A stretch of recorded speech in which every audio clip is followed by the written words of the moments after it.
Beberapa waktu lalu, nama Jusuf Hamka mendapatkan sorotan karena berniat untuk menjadikan tanah miliknya yang seluas 10 hektar sebagai lokasi pemakaman jenazah pasien COVID-19.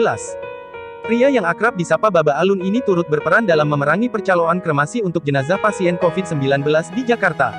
Jusuf Hamka sendiri merupakan dewan pembina dari Krematorium Cilincing yang memerintahkan krematorium tersebut untuk menerima jenazah pasien COVID-19 dan memungut harga rendah untuk jasa kremasi, yakni 7 juta rupiah.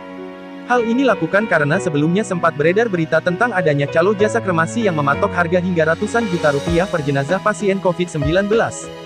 Sebagai informasi, Jusuf Hamka merupakan bos perusahaan jalan tol PT Citra Marga Nusapala Persada. Ia dikenal sebagai sosok pengusaha yang dermawan dan kerap membantu masyarakat yang kesusahan. Jadi, sebenarnya seperti apa sih perjalanan hidup dari Jusuf Hamka? Berikut pembahasannya. Lahir di Samarinda dengan nama Joseph Alun. Haji Muhammad Jusuf Hamka atau juga dikenal dengan nama Baba Alun lahir dengan nama Alun Joseph di Jakarta, tanggal 5 Desember tahun 1957. Untuk diketahui, orang tua Jusuf Hamka adalah pendidik.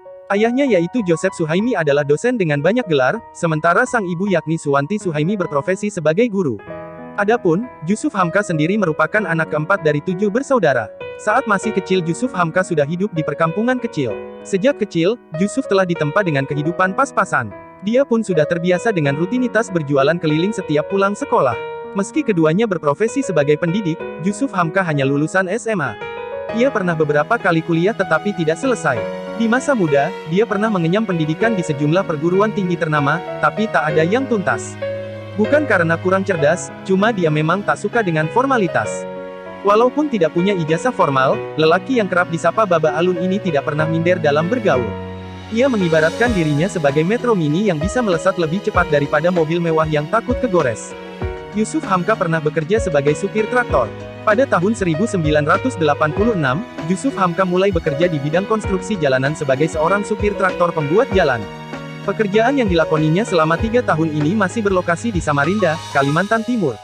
Kala itu, ia dan keluarganya tinggal di Desa Bukuan Kecamatan Palaran, di pinggir Sungai Mahakam, dengan gaji Rp750.000 per bulan. Kehidupan Jusuf Hamka jauh dari kata mewah. Keluarganya hidup sederhana di pedalaman Samarinda. Bagi Jusuf saat itu, makan dengan telur dan kornet saja sudah hal yang mewah. Bahkan, untuk makan sayur harus menunggu pasar pekan yang buka 1 minggu sekali. Tuhan tidak pernah tidur. Atas kerja kerasnya meraih kesuksesan, Jusuf Hamka merasa sangat bersyukur dan menyebut Tuhan berperan luar biasa dalam hidupnya. Atas kuasanya, kini dirinya berhasil menjadi seorang bos jalan tol dan dipercaya menjadi pengelola di kawasan Jakarta, Jawa Barat, dan Jawa Timur. Jusuf Hamka sekarang bisa ini adalah pemilik salah satu perusahaan jalan tol swasta terbesar di Indonesia yaitu PT Citra Marga Nusapala Persada. Bahkan, saat ini PT Citra Marga Nusapala Persada dipercaya untuk mengerjakan proyek Harbor Road 2 di Jakarta senilai 16 triliun dan NS Link di Bandung senilai 9 triliun. Total kedua proyek ini mencapai 25 triliun. Dikenal sebagai sosok dermawan yang sering berbagi ke sesama. Gelimang kesuksesan Jusuf Hamka pun tidak membuatnya lupa diri. Sejumlah kegiatan sosial sering ia jalankan, seperti membangun Masjid Baba Alun di sekitar Tol Depok Antasari. Bentuk masjid berarsitektur oriental itu menjadi daya tarik bagi masyarakat sekitar maupun pendatang dari luar kota. Hingga kini, Jusuf Hamka telah membangun 3 masjid sejak tahun 2017. Ia bercita-cita ingin membangun 1000 masjid. Namun, ia sadar bahwa usianya tidak lagi muda karena untuk mewujudkan cita-cita tersebut perlu waktu yang sangat panjang. Untuk mengatasinya, ia mewujudkannya lewat program renovasi masjid jika memang ada yang memintanya melakukan. Selain itu, di tengah pandemi COVID-19, Jusuf Hamka menghabiskan hampir seluruh waktunya untuk membantu masyarakat yang terdampak langsung maupun tidak langsung. Sehari-hari dia menyiapkan 1000 nasi bungkus nasi kuning bagi masyarakat, dan membagikan sembako dari pintu ke pintu. Salah satu program yang dilakukan Jusuf adalah mengintensifkan program nasi kuning pojok halal yang sudah berjalan selama 2,5 tahun. Nasi kuning tersebut dijual dengan harga Rp3.000. Selain itu, Jusuf Hamka juga menjual sembako yang nilainya Rp25.000 dengan harga Rp5.000. Dia juga menggandeng ormas di Jakarta Utara untuk melakukan penyemprotan disinfektan ke kampung-kampung, dan sejumlah rumah ibadah. Kekayaan jelas tidak membutakan seorang Jusuf Hamka. Justru, dia mengaku bakal terus menggunakan pendapatannya untuk berbagi ke sesama. Itulah sosok dari Jusuf Hamka. Semoga sifat baiknya bisa menginspirasi kita. Jusuf Hamka juga mendorong perempuan UMKM bersama Amarta.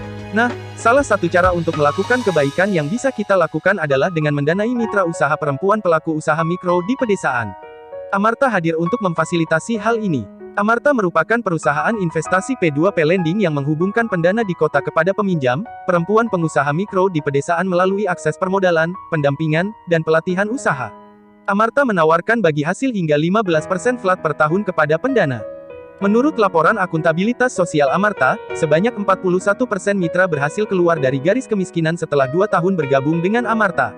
Anda tidak perlu khawatir karena Amarta sudah terlisensi izin usaha dari OJK sejak tahun 2019.